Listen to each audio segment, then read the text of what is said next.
नमस्कार। हमारे साथ बागली के विधायक कुलदीप वत्स मौजूद है और कहीं न कहीं कई मुद्दे ऐसे हैं जिन पर उनसे बात करेंगे। अब नई जो शिक्षा नीति है उसको लेकर बात करेंगे। अगर विकास की बात करें तो विकास को लेकर बात करेंगे और लगातार जो ये लगातार विधानसभा में मुद्दे उठाते आ रहे थे उनके ऊपर कितना काम हो पाया, इन सभी बातों पर नई शिक्षा नीति को लेकर कहीं न कहीं शिक्षकों के तबादले हो रहे हैं। ग्रामीणों में लगातार कहीं न कहीं रोष है। आप ही की कॉन्स्टिट्यूंसी की बात करें तो 3 से 4 गाँव के लोग इकट्ठा होकर गांव को स्कूलों को ताला जड़ने का काम किया। किस तरह देखते हैं इस शिक्षा नीति को आप? धन्यवाद। एक तो रामाकांत जी, हरियाणा न्यूज़ का। देखिए, शायद कहते हैं अनपढ़ राजा चौपट नगरी। कहीं न कहीं इस देश को दिशा देते शिक्षक। आज प्रदेश के अंदर जो नई शिक्षा नीति लेके आए हैं, जैसे पहले अग्निवीर लेके आए थे, ऐसे ये शिक्षा वीर लेके आ रहे हैं। फिर ये बैंक वीर लेके आएंगे। ये पता नहीं क्या क्या वीर लेके आएंगे। इन्होंने कुछ इस प्रदेश और देश को, पहले फौज को कमजोर करने का काम किया। अब जिस प्रकार से गांव के स्कूल, मेरे बागली हल्के में भी काफ़ी, आज भी मेरे पास, अभी सिकंदरपुर में मैं था, 3 दिन पहले मंत्री जी आके 15 अगस्त को मंत्री जी आके उसको मॉडल संस्कृति स्कूल घोषित करके जाते हैं। आज 5 टीचरों का तबादला हो जाता है। लगरपुर का भी हाल था, पीछे गुभाना में मैं गया, गुभाना में भी हाल था। तो मेरे को ये समझ में नहीं आती ये कौन सी नीति और कौन से उसके तहत ये चल रहे हैं। आज जब गरीब आदमी, एक तरफ तो ये कहते हैं हम गरीब आदमियों को बढ़ावा दे रहे हैं, प्राइवेट स्कूल में 1100 रुपये,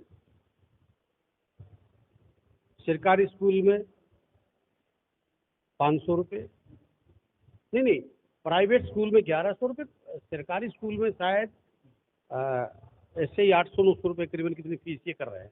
उसके बाद में आज शिक्षक नहीं है। लगरपुर का स्कूल को मर्ज कर दिया गया है। तो कहीं ना कहीं ये प्रदेश को कमज़ोर करने का काम किया जा रहा है, क्योंकि हम अच्छी शिक्षा और अच्छी हेल्थ की बात करते हैं। आज ना अच्छी हेल्थ है, ना अच्छी शिक्षा है। तो मैं इसमें इनकी नाकामी में मानता हूँ और मैं मुख्यमंत्री जी से रिक्वेस्ट करता हूँ, सभी आदमी, पैसे वाले नहीं, गरीब आदमी की तरफ आप ध्यान दें। आज किसान की हालत क्या है? आज अच्छे से किसान अपने बच्चों को पढ़ा नहीं पा रहा है, और जो बीपीएल परिवार है, गरीब परिवार है, उनको कहीं ना कहीं बहुत भारी कठिनाई का सामना करना पड़ रहा है। और इस नीति में बदलाव लाके आपने आम जनता और गरीब जनता का ध्यान रखना। कोटगांव की बात करें तो 2011 में वो स्कूल पर कहीं न कहीं बातें हुई थी। 2015 में पीडब्ल्यूडी ने उसे ध्वस्त घोषित कर दिया, यानी कंडम बिल्डिंग। और उससे के बाद 7 साल निकल जाते हैं, आज भी बच्चे कहीं न कहीं भय के माहौल में पढ़ रहे हैं। शिक्षा नीति अलग बना दी गई है जनाब।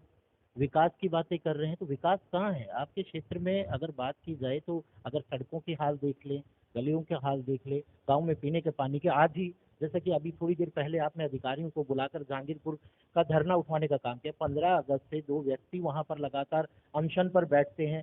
तो किस तरह सरकार चल रही है, क्या मानते हैं उसको आप लोग? देखिए, मैं एक बात कहना चाह रहा हूँ। हमारे पूर्व मंत्री ओम प्रकाश जी छाती ठोक के कहते थे कि मैंने 1650 करोड़ का विकास मैंने बादली में किया।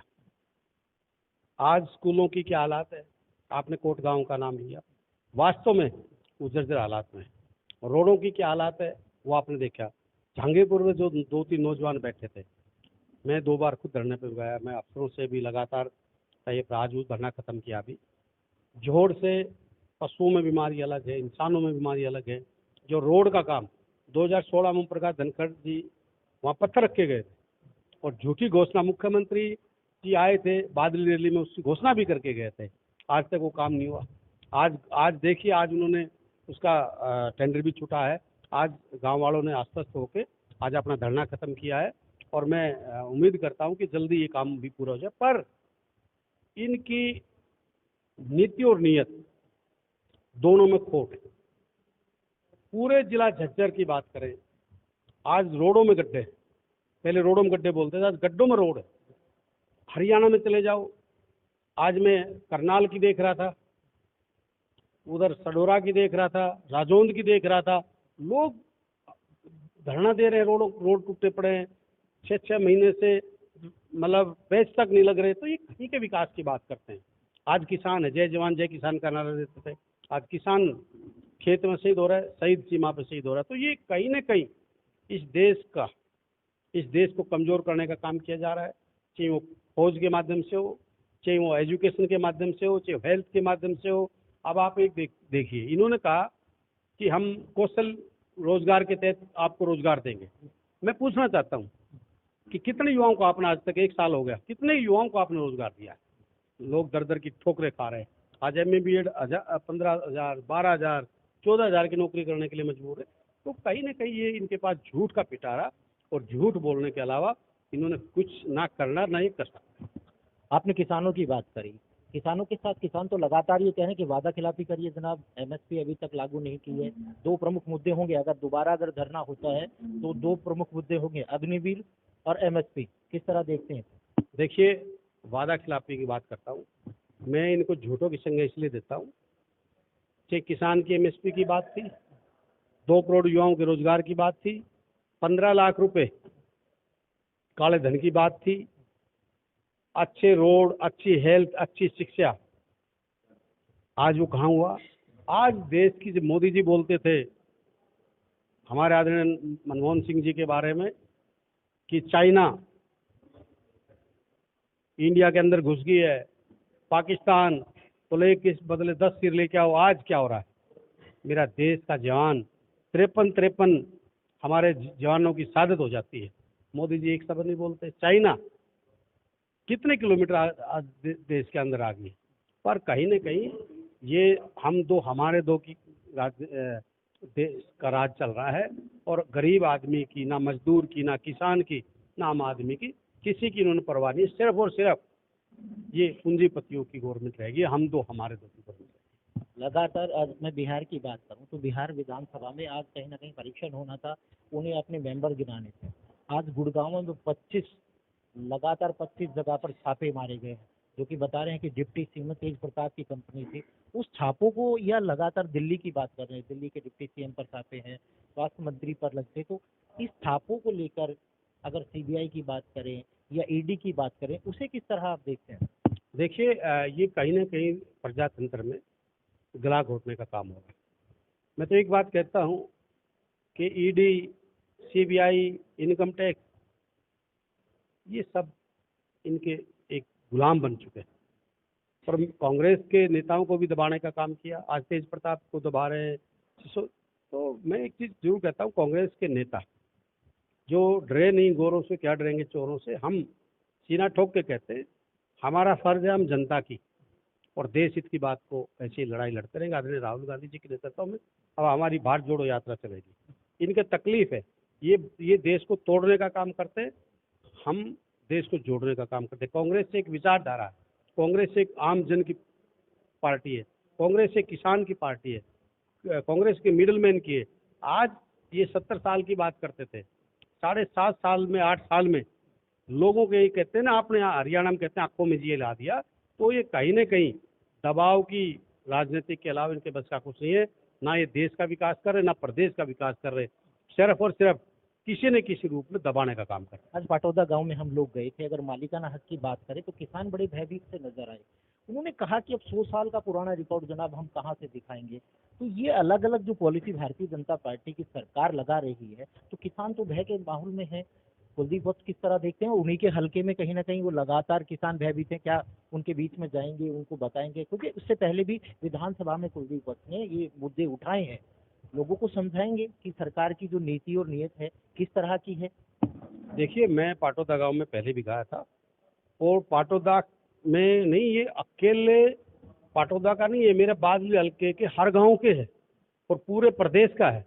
इसमें मैंने विधानसभा में मुद्दा उठाया था कि इसमें अमेंडमेंट बिल लेके आना चाहिए, और कहीं ना कहीं इसमें गवर्नमेंट ने आगे आना चाहिए, और उन लोगों को, किसानों को या मजदूर को या बीपीएल परिवार को, जो भी ये सामलात की थी, इनको श्योरिटी करनी चाहिए, श्योरिटी देनी चाहिए कि हम आपके इस लड़ाई को लड़ेंगे। तो अगर ये जिस तरीके से चल रहे हैं ऐसे तो पूरा प्रदेश तबाह हो जाएगा। और हम कहते हैं कि हम किसान भाइयों को आश्वस्त करते हैं, हम आपके साथ खड़े हैं। और इसको हम आदरणीय चौधरी भूपेंद्र सिंह हुड्डा जी के नेतृत्व हमारी CLP की जो मीटिंग हुई थी उसमें भी हमने इस मुद्दे में हमने किया है, और इसमें कोई ने हमने वकीलों से भी, हमारे खुद के MLAs भी कई एडवोकेट थे, उन्होंने इसमें सलाह की है, और हम किसान भाइयों के साथ में इनके साथ किसी प्रकार का कोई हम संकट आने नहीं देंगे। पर गवर्नमेंट की नीति और नीति दोनों में खोट है। ये जो किसी ने भी किया था, पर ये किसानों के लिए हित की बात थी। जीरो टॉलरेंस की बात करती है भारतीय जनता पार्टी, और आप विधानसभा में उन पर आरोप लगाते हैं, कहते हैं कि प्रूफ है, इसमें दम है तो आए। किस तरह का प्रूफ लेके रखे हैं और किस तरह आप लगातार आरोप लगा रहे हैं कि जीरो टॉलरेंस है, भ्रष्टाचारी सरकार है? कुलदीप वक्त छाती ठोक के कहते हैं, और भारतीय जनता पार्टी या जसपा के जो नेता है वो खामोश हो जाते हैं। इसे किस तरह देखते हैं? देखिए, मैं आज भी सीना ठोक के कहता हूँ, एक प्रूफ तो आज हिसार के अंदर एक इन्हीं के महकमे का इंस्पेक्टर श्रीराम आपके ऊपर लगा रहा कि 85 करोड़ का गबन हुआ है, मुख्यमंत्री से डॉक्यूमेंट दे चुका, वो मेरे को भी दे चुका, आप उसको क्यों नहीं जांच करा रहे? आज मेरे बादली झज्जर टू बादली रोड था, ठेकेदार से आप 3 महीने बाद पैसे ना मिलने की वजह से आप उसका टेंडर कैंसिल करा देते हो। आप दूर की बात नहीं है, आप जाइए, आप इस कैमरे को हटा के और बादली तहसील में बैठ जाइए, आपको इसका उदाहरण पता लग जाएगा। आप झज्जर, मतलब आप में से क्यों इतना भ्रष्टाचार आज है? मैं चैलेंज करता हूँ मुख्यमंत्री जी को कि आप अपनी आंखें खोलिए, और मैं तो पहले जिला झज्जर की बात करता हूँ, आप जिला झज्जर में आइए, और अपने हल्के की बात करता हूँ, बादली में जाइए और बादली तहसील के अंदर जाइए, आपको सब पता लग जाएगा कि आपकी कितनी ईमानदार की गवर्नमेंट है। मैं तहसीलदार के खिलाफ ग्रीवेंस कमेटी में बोल चुका, विधानसभा में बोल चुका, क्या एक ही तहसीलदार ईमानदार है जो पूरे तीन उन्होंने दे रखा है? तो ये कहीं ना कहीं मैं कहता हूँ रेवेन्यू हो, PWD हो, एक्साइज हो, ULB हो और हुड्डा हो, कौन सा ऐसा डिपार्टमेंट है जिसमें चोर बाजारी नहीं चल रही हो? आज मेरे पास कुछ साथी ऐसे आए, मैं बता नहीं सकता क्योंकि उनको परेशान करेंगे, RTO के नाम से आप 1-1 लाख रुपए के चालान कर रहे हो। मैं रोड के ऊपर बैठूंगा और मैं RTO को ये कहना चाह रहा हूँ कि या तो आप अपनी आदत सुधार लें, और ना बादली की जनता और कुलदीप वक्त जरूर सुधारेगा आप लोगों की आदत। 1,40,000 50,000 उनके चालान करते हो और लोगों से मंथलियां बांधने के लिए आप ऐसा परेशान कर रहे हो। मैं मुख्यमंत्री से बार बार कह चुका हूं, मैं विधानसभा में कह चुका हूं, और फिर उसमें कोई कार्रवाई नहीं हो रही। क्या कोई ये इतनी अंधागर्दी? बिजली के नाम से छापे डल रहे हैं, आप 50 छापे डाल रहे हो, 10 चालान करते हो, 40 के पैसे जेब में डालते हो। लोगों को साथ इतनी बड़ा छलावा, इतनी बड़ी गद्दारी आप लोग कर रहे हो। आप ओम प्रकाश जी कहते थे कि भाई मैंने बादली की जनता ने आपको मंत्री बनाया था। पहले आपकी औकात थी, दादरी से जब इलेक्शन लड़े थे 2500 वोटें आई थी, इन्होंने 33,000 वोट दिए। आज आप बादली की जनता के साथ इतना बड़ा दुर्व्यवहार कर रहे हो। आपको ये पता नहीं कि आप उन्हीं की वजह से आप इस ओहदे पर पहुंचे थे। आज चलानों के नाम से, आज बिजली के छप्पों के नाम से, आज रोडों के नाम से आप काम रुकवा देते हो लोगों के। मेरी ग्रांट आई पड़ी है, मैं रोज ऑफिसरों से कह रहा हूँ भाई मेरी ग्रांटों के टेंडर छोड़ो, लागू करवाओ, कुछ नहीं बोला जी, लगा रहे हैं, कर रहे हैं। तो ये ऐसी बादली ने इसका ओम प्रकाश जी का इतना क्या बुरा कर दिया जो ये इतना अत्याचार बादली की जनता के साथ कर रहा है? और एक और चीज और कह रहा हूँ, प्यार से बादली की जनता को जीता जा सकता है, बदमाशी से डरा के बादली की जनता को नहीं जीता। संगठन कब तक तैयार होने की उम्मीद है? संगठन पर लगातार मीटिंगें तो चल रही है, प्रदेश अध्यक्ष नया नियुक्त हो चुका है, संगठन का काम कब शुरू हो जाएगा? देखिए, हमारा संगठन ऑलमोस्ट तैयार हो चुका, कभी भी किसी वक्त अभी हम इसको डिक्लेयर कर देंगे, क्योंकि एक हमारी 28 तारीख की मीटिंग जिसमें आदरणीय सोनिया गांधी जी के नेतृत्व में होगा, तो उससे पहले शायद ये डिक्लेयर कर दें। धन्यवाद आपको।